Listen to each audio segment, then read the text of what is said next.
Tema 1. Introducción y principios generales, parte 2. Termodinámica de los procesos fluidomecánicos. Hasta ahora habéis visto lo que se llama termodinámica del equilibrio. Cada elemento material estaba en equilibrio mecánico y térmico, y las propiedades termodinámicas no variaban ni con la posición ni con el tiempo. En esta situación se cumplen el primer y el segundo principio de la termodinámica, que, como sabéis, establecen que el incremento de energía interna de un sistema es el calor más el trabajo y que la entropía siempre aumenta. En mecánica de fluidos esto ya no se va a cumplir, porque el fluido se va a mover y por tanto no vamos a tener equilibrio termodinámico. Lo que sí vamos a tener, si se cumple una circunstancia, es equilibrio termodinámico local.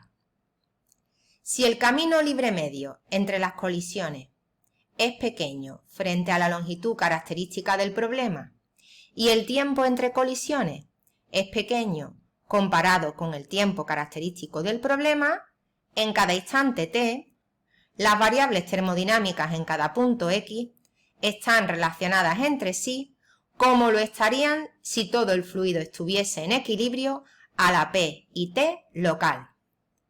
¿Qué es el tiempo característico de un problema? Pues el tiempo en el que nuestro problema es el mismo. Por ejemplo, si yo estoy estudiando un depósito que tiene una tubería en su base y está lleno de un líquido hasta una altura h, mientras haya líquido en el depósito, mi problema es el mismo. En el momento en el que se vacíe y la entrefase pase a estar en la tubería, el problema ya es diferente. Luego, el tiempo característico de este problema es el tiempo de vaciado del depósito. ¿Y qué quiere decir que tenemos equilibrio termodinámico local y no global? Pues que si yo me estoy fijando en un gas, por ejemplo, y le hago un mallado a mi dominio fluido, pues si yo tuviese equilibrio termodinámico global, podría decir que en cualquier punto x y en cualquier instante se cumple P por V igual a nRT. Pero si tengo equilibrio termodinámico local, esto ya no es cierto. Lo que sí es cierto es en cada punto y en cada instante. Por ejemplo, en este punto de aquí, x1, y en el instante t1, yo puedo decir que P1, V1 es igual a nRT1. Y en este punto x2 y en el instante t2, también puedo decir que P2, V2 es igual a nRT2. Lo que no va a ser cierto es mezclar las variables. Es decir, yo no voy a poder escribir P1, V2 igual a nRT2. Esto no es cierto, porque yo no tengo equilibrio termodinámico global, tengo equilibrio termodinámico local. En fluidos vamos a utilizar variables intensivas en vez de variables extensivas. Las variables intensivas se definen por unidad de masa o de volumen. Por ejemplo, el número de alumnos que hay en clase es una variable extensiva. Sin embargo, el número de alumnos por metro cúbico de aire o por kilogramo de aire es una variable intensiva.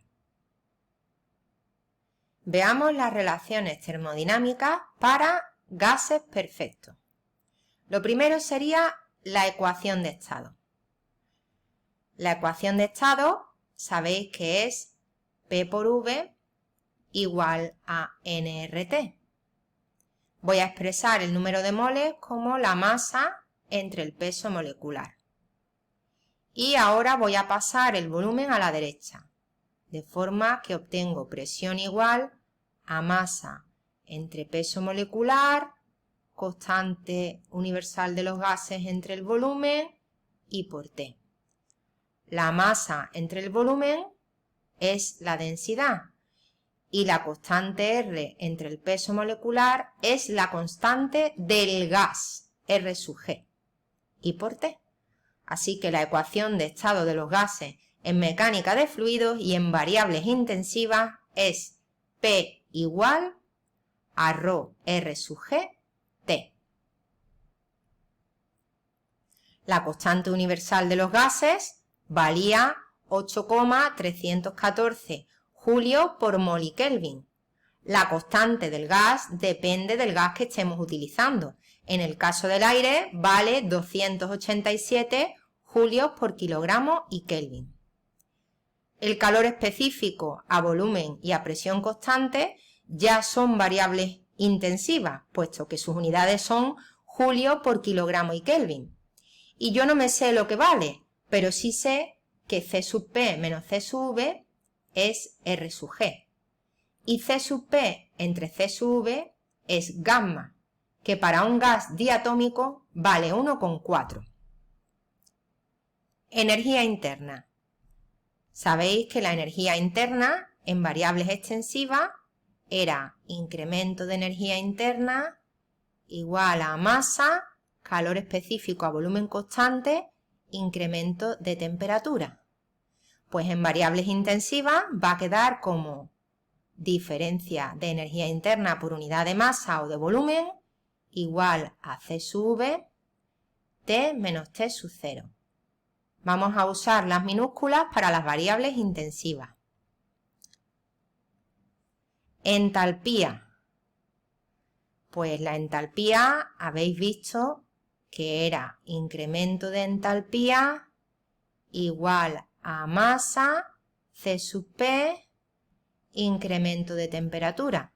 En variables intensivas quedaría diferencia de entalpía igual a C sub P incremento de temperatura.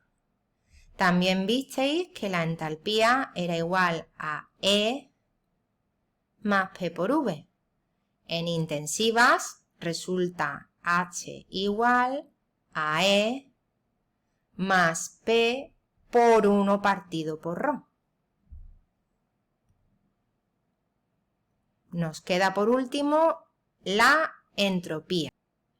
Habéis visto que la entropía se define mediante T diferencial de S igual a diferencial de E más P diferencial de V. Si esto lo escribo en variables intensivas, resulta T diferencial de S pequeña igual a diferencial de E más P diferencial de 1 partido por ρ. Esto sería igual a C sub V diferencial de T más P por el diferencial de 1 partido por ρ, que es menos 1 partido por ρ al cuadrado, diferencial de ρ. Voy a sacar factor común C sub V, con lo cual obtengo C sub V factor común de diferencial de T menos P ρ al cuadrado C sub V diferencial de ρ. Y ahora voy a dividir toda la expresión entre T. Diferencial de S igual a C sub V diferencial de T partido por T menos P entre C sub V y ρ y T diferencial de ρ partido por ρ. Esto de aquí es R sub G, la constante del gas. Y R sub G entre C sub V es C sub P menos C sub V entre C sub V. Es decir, es gamma menos 1. Si yo ahora integro esta expresión, me va a quedar que la diferencia de entropía es igual a C sub V neperiano de T entre T sub 0 partido por ρ entre ρ sub 0 elevado a gamma menos 1. Y las unidades son también de julios por kilogramo y Kelvin. Veamos las expresiones termodinámicas para el caso de líquidos perfectos. La ecuación de estado pues va a ser simplemente densidad igual a constante. El calor específico solo hay uno y en el caso del agua vale 4180 julios por kilogramo y Kelvin. La energía interna, pues la diferencia de energía interna va a ser el calor específico por el incremento de temperatura. Y la entropía, pues va a tener una expresión más sencilla, ya que el diferencial de ρ va a ser 0. Va a quedar que la diferencia de entropía es igual al calor específico por el neperiano de T entre T sub 0, julio por kilogramo y Kelvin.